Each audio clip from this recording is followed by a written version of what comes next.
നിലമ്പൂരിൽ സ്വരാജ് വന്നു. ചെങ്കൊടി ഏന്തി സ്വരാജ് തന്നെ വന്നു. ഞാൻ പറഞ്ഞു സ്വരാജ് വരും. നിലമ്പൂര് സ്വരാജാണ് നിലമ്പൂരിന് വേണ്ടതെന്ന് അവിടുത്തെ സാധാരണക്കാരും സാധാരണ തൊഴിലാളികളും അവിടുത്തെ വോട്ടർമാരും ആഗ്രഹിക്കുന്നുണ്ട്.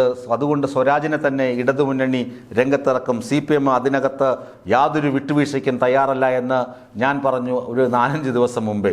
അന്ന് പല ആളുകളും പറഞ്ഞു, നിനക്കെന്താ വട്ടുണ്ടോ, നീ എന്താ എവിടെ നിന്നാണ് ഈ പ്രവചനം നടത്തുന്നത്? ഞാൻ പറഞ്ഞു, ഞാൻ അങ്ങനെയല്ല. ഞാൻ ആ വാർത്തയിൽ തന്നെ പറഞ്ഞിരുന്നു, എന്താണ് അവിടുത്തെ പ്രമുഖ ജില്ലാ കമ്മിറ്റിയോ ജില്ലാ സെക്രട്ടേറിയറ്റോ തീരുമാനിച്ചതോ, അവരുടെ കയ്യിൽ 5-6 പേരുടെ ലിസ്റ്റുണ്ട്, അതിൽ ഒരു പേര് സ്വരാജിൻ്റെ പേരാണ് എന്ന് മാത്രം. പക്ഷേ അവർക്ക് വേറെയും ചില പരിഗണനകളുണ്ട് എന്ന് ഞാൻ പറഞ്ഞിരുന്നു. പക്ഷേ അവിടെ ഞാൻ സംസാരിച്ച മാധ്യമപ്രവർത്തകരും അതുപോലെ തന്നെ ചില ലോക്കൽ ആളുകളും ചില തൊഴിലാളികളും ഒക്കെ പറഞ്ഞത്, പാർട്ടി ചിഹ്നത്തിൽ സ്വരാജ് മത്സരിക്കുകയാണെങ്കിൽ വിജയം സുനിശ്ചിതമാണ് എന്നാണ് റിപ്പോർട്ടുകൾ എന്ന് ഞാൻ പറഞ്ഞിരുന്നു. അതുകൊണ്ട് സ്വരാജ് വരുമെന്ന് തന്നെ ഞാൻ തറപ്പിച്ച് പറയുകയും ചെയ്തിരുന്നു. അങ്ങനെ സ്വരാജ് വന്നിരിക്കുകയാണ് നിലമ്പൂരിൽ. സ്വരാജ് വരുമ്പോൾ പാർട്ടിക്ക്, പ്രത്യേകിച്ച് CPMന് മാത്രമല്ല ഇടതുമുന്നണിക്കാകെ ഒരു ഉണർവ് തന്നെയാണ്. ഇന്നലത്തെ വൈകുന്നേരത്തെ പ്രകടനം തന്നെ അതിന് ഉത്തമ ഉദാഹരണമാണ്. UDF ക്യാമ്പിലെ അസ്വാരസ്യങ്ങളൊക്കെ ഇടതുമുന്നണിക്ക് മുതൽക്കൂട്ടാകും എന്ന് പല വാർത്തകളിലും ഞാൻ പറഞ്ഞിട്ടുണ്ട്. UDFിലുള്ള അലക്കലുകൾ, ഒന്ന് തമ്മിൽ കുത്തുകൾ, പുഴുക്കുത്തുകൾ, പിടിച്ചുവലികൾ, അതൊക്കെ അവിടെ ഉണ്ട്. അതൊക്കെ വോട്ടായി ഇപ്പുറത്തോട്ട് വരും. കാരണം സുസ്ഥിരമായ ഒരു ഭരണവും വികസനവുമാണ് ജനങ്ങൾ ആഗ്രഹിക്കുന്നത്. കഴിഞ്ഞ 9 വർഷം 1800 കോടി രൂപയാണ് നിലമ്പൂർ മണ്ഡലത്തിലേക്ക് മാത്രം പിണറായി സർക്കാർ വിനിയോഗിച്ചത് എന്ന് പറയുമ്പോൾ UDFന് നെറ്റി ചുളിയും. കാരണം UDF പറഞ്ഞു നടക്കുന്നത് പിണറായി സർക്കാർ ഒന്നും ചെയ്തില്ല എന്നാണ് പറയുന്നത്. പക്ഷേ ജനങ്ങൾക്കറിയാം, നിലമ്പൂരിലെ വോട്ടർമാർക്കറിയാം പിണറായി സർക്കാർ കാര്യമായൊക്കെ ചെയ്തിട്ടുണ്ട്. 1800 കോടി രൂപയുടെ വികസനം നിലമ്പൂർ മണ്ഡലത്തിൽ ചെയ്തിട്ടുണ്ട്. ആ പഞ്ചായത്തുകളിൽ ആ വികസനം ഉണ്ട് എന്ന് ജനങ്ങൾക്ക് നന്നായി അറിയാം. അതുകൊണ്ടാണ് അവർ ആഗ്രഹിച്ചത് പാർട്ടി ചിഹ്നത്തിൽ ഒരാൾ വരണം. ഈ സ്വതന്ത്രന്മാരെയൊക്കെ നിർത്തിക്കഴിഞ്ഞാൽ അവന്മാർ വിശ്വാസവഞ്ചന കാണിക്കും. കണ്ടില്ലേ PV അൻവർ കാണിച്ചത്, കണ്ടില്ലേ? പാർട്ടിയുടെ എല്ലാ ഗുണങ്ങളും പറ്റി എല്ലാ നേട്ടങ്ങളും കൊയ്തു. ഒടുവിൽ അവൻ്റെ വ്യാവസായിക സാമ്രാജ്യം വളർത്തുന്നതിന്, അവൻ്റെ ഇല്ലീഗൽ ബിസിനസ്സിന് പോലീസ് കുടപിടിക്കാത്തത് കൊണ്ട് മാത്രം പിണറായിയുടെ ഓഫീസിനെയും മുഖ്യമന്ത്രിയെയും തെറി വിളിച്ചിട്ട് അവൻ ഇറങ്ങിപ്പോയതാണ്. അവൻ്റെ സ്വാർത്ഥതയ്ക്ക് വേണ്ടി മാത്രമാണ് അയാൾ അങ്ങനെ ചെയ്തത്. ഇത് VD സതീശൻ മനസ്സിലാക്കിയത് കൊണ്ടാണ് VD സതീശൻ തൊഴുത്തിന് പുറത്ത് നിർത്തിയത്. കാലിത്തൊഴുത്താണ് കോൺഗ്രസ്, അതിന് പുറത്ത് നിർത്തിയിരിക്കുന്നത്. നീ അവിടെ കാവൽ നിന്നോ, അവിടെ നിന്നോ എന്ന് പറഞ്ഞ് VD സതീശൻ അവിടെ നിർത്തിയിരിക്കുന്നത് അൻവറിൻ്റെ പേക്കൂത്ത് അറിയാവുന്നത് കൊണ്ടാണെന്ന് നിലമ്പൂരിലെ ജനങ്ങൾക്ക് ഒന്നടങ്കം അറിയാം. അതുകൊണ്ടാണ് M സ്വരാജിനെ തന്നെ അവിടെ നിലമ്പൂരിൽ പോരിനെ നിർത്തിയിരിക്കുന്നത്. ഒന്ന്, യുവാക്കളുമായി അടുത്ത് പ്രവർത്തിക്കുന്ന ആളാണ് സ്വരാജ്, യുവ നേതാവാണ്, സംസ്ഥാന സെക്രട്ടേറിയറ്റ് അംഗമാണ്, DYFIയുടെ സംസ്ഥാന സെക്രട്ടറി ആയിരുന്നു, SFIയുടെ സംസ്ഥാന സെക്രട്ടറി ആയിരുന്നു. അങ്ങനെ യൂത്തിൻ്റെ വികാരം, പിന്നെ പാർട്ടി നിലപാട് അണുവിട വ്യത്യാസമില്ലാതെ കൃത്യമായി ആളുകളെ ധരിപ്പിക്കുന്നതിൽ, ഏത് ചർച്ച എടുത്താലും ഏത് വിഷയത്തിലാണെങ്കിലും കൃത്യമായി നിലപാടിൽ ഉറച്ചു നിന്ന് കാര്യങ്ങൾ പറയുന്ന വ്യക്തി. ഒരു വ്യക്തിയെയും പേരെടുത്ത് പറഞ്ഞ് വ്യക്തിഹത്യ നടത്താതെ, വ്യക്തി അധിക്ഷേപങ്ങൾ നടത്താതെ കൃത്യമായ രാഷ്ട്രീയം മാത്രം പറയുന്ന ഒരു യുവ നേതാവ് ഉണ്ടെങ്കിൽ അത് M സ്വരാജ് തന്നെയാണ്. പലപ്പോഴും പല നേതാക്കളും, പ്രത്യേകിച്ച് കോൺഗ്രസിലാണെങ്കിലും അതുപോലെ UDFിലാണെങ്കിലും ഒക്കെ ആളുകൾ വ്യക്തിഹത്യയാണ് നടത്തുന്നത്. ഇപ്പോൾ പിണറായി വിജയനെയും അദ്ദേഹത്തിൻ്റെ കുടുംബത്തെയും UDF നടത്തുന്നത് എന്താണ്? വ്യക്തിഹത്യയാണ് നടത്തുന്നത്. പിണറായിസം, മരുമോനിസം ശ്രദ്ധിച്ചിട്ടില്ലേ? എന്താണ് നടത്തുന്നത്? വ്യക്തിഹത്യയാണ് നടത്തുന്നത്. അദ്ദേഹത്തിൻ്റെ കുടുംബത്തെ താറടിക്കുകയാണ് ചെയ്യുന്നത്.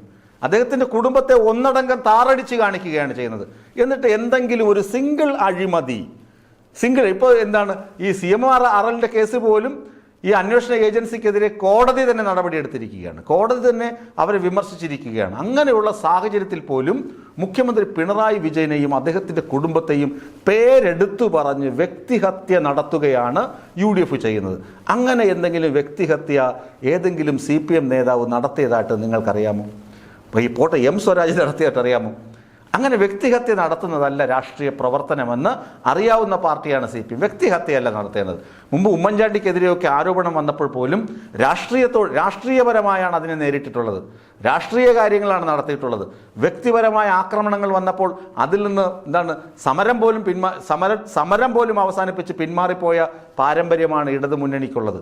വ്യക്തിഹത്യ അല്ല, രാഷ്ട്രീയ സമരമാണ് ഇവിടെ ആവശ്യം. അപ്പോൾ ഇവിടെ നടക്കുന്നത്, നിലമ്പൂരിൽ നടക്കുന്നത് ഒരു രാഷ്ട്രീയ പോരാണ്, രാഷ്ട്രീയ സമരമാണ് നടക്കുന്നത്. നിലമ്പൂരിൽ നടക്കുന്നത് മുഖ്യമന്ത്രി പിണറായി വിജയന്റെ നേതൃത്വത്തിൽ കേരളം സമ്മാനിച്ച രണ്ടാമത്തെ ഭരണം, അതായത് തുടർ ഭരണം, അതിൻ്റെ അവസാന ലാപ്പാണ്, അവസാന വട്ട ഓട്ടം നടക്കുകയാണ്. അടുത്ത 2026 മെയ് കറക്റ്റ് 12 മാസങ്ങൾ കഴിയുമ്പോൾ അടുത്ത തെരഞ്ഞെടുപ്പ് വരും. ഇപ്പോൾ മെയ് മാസം, അടുത്ത മെയ് മാസമാകുമ്പോൾ അടുത്ത തെരഞ്ഞെടുപ്പ് വരുന്നു. ഇനി കൃത്യം 12 മാസം, ഒരു വർഷം കഴിയുമ്പോൾ അടുത്ത നിയമസഭാ തെരഞ്ഞെടുപ്പ്. ആ നിയമസഭാ തെരഞ്ഞെടുപ്പിലേക്ക് എത്താറായി കഴിഞ്ഞു, 5ാം വർഷത്തിലേക്ക് കടന്നു കഴിഞ്ഞു. ഇനിയൊരു തുടർഭരണമാണ് ഇടതുമുന്നണി ലക്ഷ്യമാക്കുന്നത്. അപ്പോൾ അവർക്ക് ആരുടെയും വ്യക്തിഹത്യ നടത്താനോ അതിനൊന്നും നേരമില്ല. ഇനി കൃത്യമായി എണ്ണിച്ചുട്ട അപ്പം പോലെയുള്ള ദിവസങ്ങൾ മാത്രമേ ഉള്ളൂ. പറഞ്ഞ കാര്യങ്ങൾ ചെയ്തു തീർക്കണം. ചെയ്തു തീർത്ത് ജനങ്ങൾക്ക് കൊടുക്കാമെന്ന് പറഞ്ഞ വാഗ്ദാനങ്ങൾ നടപ്പിലാക്കി കൊടുക്കണം. എന്നിട്ട് വീണ്ടും വോട്ട് തേടണം. ഇപ്പോൾ ഇടതുമുന്നണി മുന്നോട്ട് വയ്ക്കുന്ന ആശയങ്ങൾ എന്താണ്? എം സ്വരാജ് മുന്നോട്ട് വയ്ക്കുന്ന ആശയങ്ങൾ എന്താണ്? ഞങ്ങൾ നിങ്ങൾക്ക് വേണ്ടി ഇതൊക്കെ ചെയ്തു, ക്ഷേമ പ്രവർത്തനങ്ങൾ ഇത്ര കാര്യങ്ങൾ ചെയ്തു, വികസന പ്രവർത്തനങ്ങൾ ഇങ്ങനെയൊക്കെ ചെയ്തിട്ടുണ്ട്, ഈ മണ്ഡലത്തിന് വേണ്ടി ഇങ്ങനെയൊക്കെ ചെയ്തിട്ടുണ്ട്. അതുകൊണ്ടാണ് ഞാൻ നിങ്ങളോട് ധൈര്യമായി വോട്ട് ചോദിക്കുന്നത്. നിങ്ങൾ എനിക്ക് വോട്ട് തന്നു കഴിഞ്ഞാൽ ഇനിയുള്ള ദിവസങ്ങൾ കുറച്ചാണെങ്കിൽ പോലും ഞാൻ നിങ്ങൾക്കൊപ്പം ഉണ്ടാകും. പിന്നെ ഞാൻ നിങ്ങളുടെ ഇടയിൽ ജനിച്ച് വളർന്നു വന്ന ചെറുപ്പക്കാരനാണ്, ഞാൻ നിങ്ങളുടെ നാട്ടുകാരനാണ്, ഞാൻ നിലമ്പൂരുകാരനാണ്. ഞാൻ വന്നവനല്ല, പരദേശിയല്ല, വന്നു കയറിയവനല്ല. ഇവിടെ തന്നെ ആര്യാടൻ ഷൗക്കത്ത് നിലമ്പൂരുകാരനാണ്, അതിനൊന്നും തർക്കമില്ല. ആര്യാടൻ ഷൗക്കത്ത് എതിർ സ്ഥാനാർത്ഥിയും അവിടെയുള്ള ആൾ തന്നെയാണ്. അതുപോലെ ഞാനും ഈ നാട്ടുകാരനാണ്. എൻ്റെ നാട്ടുകാർക്ക് വേണ്ടിയാണ് ഞാനും പൊരുതുന്നത്. അതുകൊണ്ട് നിങ്ങളുടെ ഓരോ വിലപ്പെട്ട വോട്ടും എനിക്ക് തന്നു കഴിഞ്ഞാൽ ഞാൻ നിങ്ങൾക്കൊപ്പം ഉണ്ടാകും. ഈ വികസന മുന്നേറ്റത്തിന് കുറച്ചുകൂടി വേഗത കൂട്ടി വികസനം സാധ്യമാക്കുന്നതിന്, വികസന കുതിപ്പിൽ നിലമ്പൂരിൻ്റെ കുതിപ്പ് ഒന്നുകൂടി വേഗത്തിലാക്കാൻ ഞാൻ നിങ്ങൾക്ക് ഒപ്പമുണ്ടാകുമെന്നാണ് സ്വരാജ് പറയുന്നത്. അതേ അവസരം ഇപ്പുറത്ത് നിന്ന് രാഹുൽ മാങ്കൂട്ടത്തിൽ എന്താണ് പറയുന്നത്? വെല്ലുവിളിക്കുന്നു, നിങ്ങളെ ഞാൻ വെല്ലുവിളിക്കുന്നു, വേണമെങ്കിൽ ഇറക്കി വിട്. സോഷ്യൽ മീഡിയയിൽ പ്രചരണമാണ്. നിങ്ങൾക്കൊരു സ്ഥാനാർത്ഥിയെ കിട്ടിയപ്പോൾ എന്തായി? സ്വരാജ് വന്നപ്പോൾ പറയുകയാണ്, അയ്യോ സ്വരാജാണോ വന്നത്? ഞങ്ങൾ കരുതി വേറെ ആരെങ്കിലും സ്വതന്ത്രനെ വിടുമെന്നാണ് കരുതിയത്. ഭയന്നു. UDF ക്യാമ്പ് ആകെ ഭയന്നിരിപ്പാണ്. ഒരു ഭയമുണ്ട്. സ്വരാജ് വന്നപ്പോൾ ഒരു ഭയം ആകെയുണ്ട്. സ്വരാജ് വരുമെന്ന് പ്രതീക്ഷിച്ചില്ലേ ഇവർക്കാർക്കും സ്വരാജ് വരുമെന്നൊരു പ്രതീക്ഷയോ ഉണ്ടായിരുന്നതേ ഇല്ല. ഇവർ കരുതി ഏതെങ്കിലും സ്വതന്ത്രനെ നിർത്തും. കാരണം ഇടതുമുന്നണിക്ക് പരാജയ ഭീതിയാണല്ലോ, ഇവിടെ അൻവർ ഇഫക്റ്റ് ഉണ്ടല്ലോ, പിന്നെ UDF ഭരണവിരുദ്ധ വികാരം വെച്ച് UDF അങ്ങ് മിന്നിക്കേറുമല്ലോ എന്നൊക്കെ ആയിരുന്നു UDF ക്യാമ്പിലെ രാഹുൽ മാങ്കൂട്ടത്തിലിൻ്റെയും VD സതീശൻ്റെയും അവിടെയുള്ള പല ആളുകളുടെയും പ്രതീക്ഷ. അതുകൊണ്ട് ഇടതുമുന്നണി തോക്കുമെന്ന് ഉറപ്പുള്ളത് കൊണ്ട് അവിടെ കൊണ്ട് ആരെയും വേറെ ഏതെങ്കിലും നേതാക്കളെ കൊണ്ട് നിർത്തും, ഒരു അപ്രസക്തനായ ഏതെങ്കിലും സ്വതന്ത്രനെ കൊണ്ട് മത്സരിപ്പിച്ച് ഇടതുമുന്നണി കൈകഴുകി പോകും എന്നാണ് കരുതിയിരുന്നത്.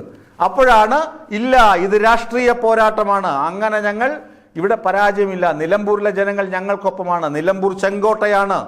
14ൽ 10 നിങ്ങൾ ജയിച്ചോ, പക്ഷേ 4 തവണ ഞങ്ങൾ ജയിച്ചില്ലേ? ആ 4 തവണ ഈ നിലമ്പൂർ ഞങ്ങൾക്കൊപ്പമായിരുന്നില്ലേ? അപ്പോൾ നിലമ്പൂരിൻ്റെ ഹൃദയത്തുടിപ്പിൽ ഹൃദയത്തിൽ ഞങ്ങൾക്കും ഇടമുണ്ട്. അതുകൊണ്ട് നിലമ്പൂർ ഞങ്ങൾക്കൊപ്പമാണ്. ചെങ്കൊടി തന്നെ പാറിക്കും. അതിന് ഞങ്ങളുടെ യുവതുർക്കിയെ ഇറക്കി വിടുന്നു. ആരെ? എം സ്വരാജിനെ ഇറക്കി വിടുന്നു. എം സ്വരാജ് അവിടെ കൊടി കുത്തി നിർത്തും, അവിടെ ചെമ്പതാക ഉയർത്തും, ചെങ്കൊടി പാറിക്കും. അവിടെ ഓരോ വോട്ടും അരിവാൾ ചുറ്റികയിൽ വീഴും. അവിടെ ഇടതുമുന്നണി ജയിക്കും. ഭരണ തുടർച്ചയുടെ മുന്നോടിയായി ഉറപ്പു നൽകുന്നു ഈ നിലമ്പൂർ ജനത. അവിടെ ഇടതുമുന്നണി തന്നെ വിജയിക്കും. ഇവിടെ ഒരു സീറ്റും ഉപതെരഞ്ഞെടുപ്പ് നടക്കാൻ പോകുന്ന 5ാമത്തെ ഇടമാണ്. കഴിഞ്ഞ ഒരു ഉപതെരഞ്ഞെടുപ്പിലും സീറ്റുകൾ വച്ചുമാറിപ്പോവുകയോ സീറ്റുകൾ മാറിപ്പോവുകയോ ചെയ്തിട്ടില്ല. UDFിനുള്ളത് UDFിനും LDFിനുള്ളത് LDFിനും കൊടുത്ത ചരിത്രമാണ് കേരളം ചെയ്തു വച്ചത്. കഴിഞ്ഞ ഈ പിണറായി വിജയൻ സർക്കാരിൻ്റെ 2ാം ടേമിൽ ഉപതെരഞ്ഞെടുപ്പുകളിൽ പാലക്കാട് നോക്കൂ, തൃക്കാക്കര നോക്കൂ, പുതുപ്പള്ളി നോക്കൂ, ചേലക്കര നോക്കൂ, 4 തെരഞ്ഞെടുപ്പുകളിലും സിറ്റിംഗ് സീറ്റുകൾ ആർക്കൊക്കെയാണോ ഉണ്ടായിരുന്നത് അവർക്ക് തന്നെയാണ് കൊടുത്തിട്ടുള്ളത്. അതുകൊണ്ട് ഞാൻ ഉറപ്പിച്ചു പറയുന്നു, നിലമ്പൂർ ഇടതിനുള്ളതാണ്, ഇടത് സീറ്റാണ്, അത് ഇടതിന് തന്നെ കൊടുക്കുമെന്ന് നിലമ്പൂർ ഉറപ്പിച്ചു പറയുന്നു. കാരണം അവിടെ നിർത്തിയിരിക്കുന്നത് എം സ്വരാജിനെയാണ്.